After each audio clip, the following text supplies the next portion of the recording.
So, welcome to some quote readings from your favorite villain, the Joker. Ladies and gentlemen, you've read about it in the papers, now witness before your very eyes the most rare and tragic of nature's mistakes. I give you the average man. Physically unremarkable, it possesses a deformed set of values. Notice the hideously bloated sense of humanity's importance. Also note the club-footed social conscience and the withered optimism. It's certainly not for the squeamish, is it? Most repulsive of all are its frail and useless notions of order and sanity. If too much weight is placed upon them, they snap. How does it live, I hear you ask? How does this poor, pathetic specimen survive in today's harsh and irrational environment? I'm afraid the sad answer is not very well. Faced with the inescapable fact that human existence is mad, random, and pointless, 1 in 8 of them crack up and go stark slavering buggo. Who can blame them? In a world of psychotics as this, as any other response would be crazy. Remembering's dangerous. I find the past such a worrying, anxious place. The past tense, I suppose you'd call it. Memory so treacherous. One moment you're lost in the carnival of delights with poignant childhood aromas and the flashing neon of puberty, all the sentimental candy floss. The next, it leads you somewhere you don't want to go. Somewhere dark and cold, filled with the damp, ambiguous shapes that things you'd hope were forgotten. Memories can be vile, repulsive little brutes, like children, I suppose, but we can live without them. Memories are what our reason is based upon. If we can't face them, we deny reason itself. Although, why not? We aren't contractually tied down to rationality. There is no sanity clause. So when you find yourself locked into an unpleasant train of thought, heading for the places in your past where the screaming is unbearable, Remember, there's always madness. Madness is the emergency exit. You can just step aside and close the door on all those dreadful little things that happened. You can lock them away forever. Life is like a bowl of cherries, and this is the pits.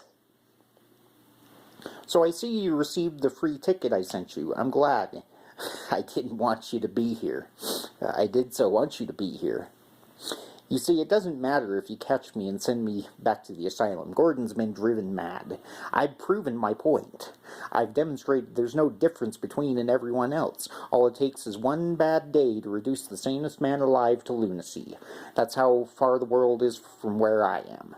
Just one bad day. You had a bad day once, am I right? I know I am. I can tell. You had a bad day and everything changed. Why else would you dress up as a flying rat? You had a bad day and it drove you as crazy as everybody else. Only you won't admit it.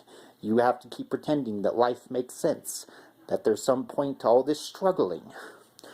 God, you make me want to puke. I mean, what is it with you?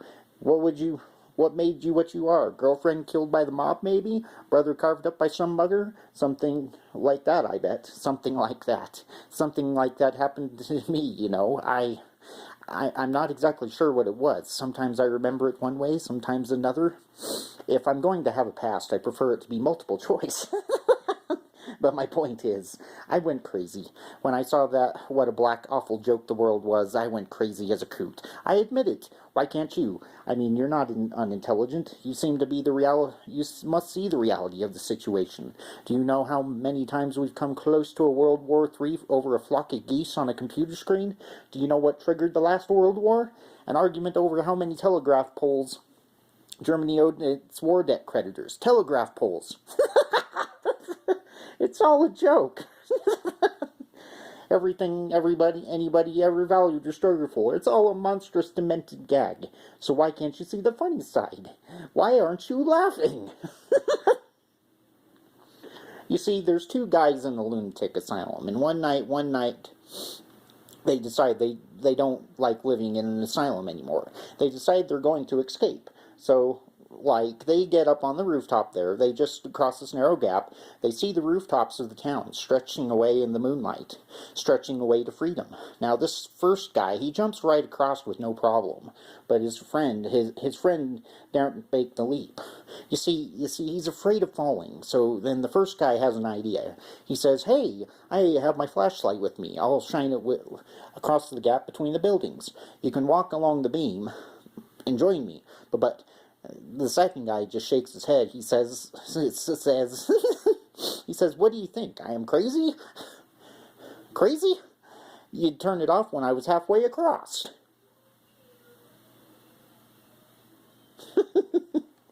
So, there was your quote readings that some of my small-time fans have been wanting to hear for a minute, and I hope you enjoy it.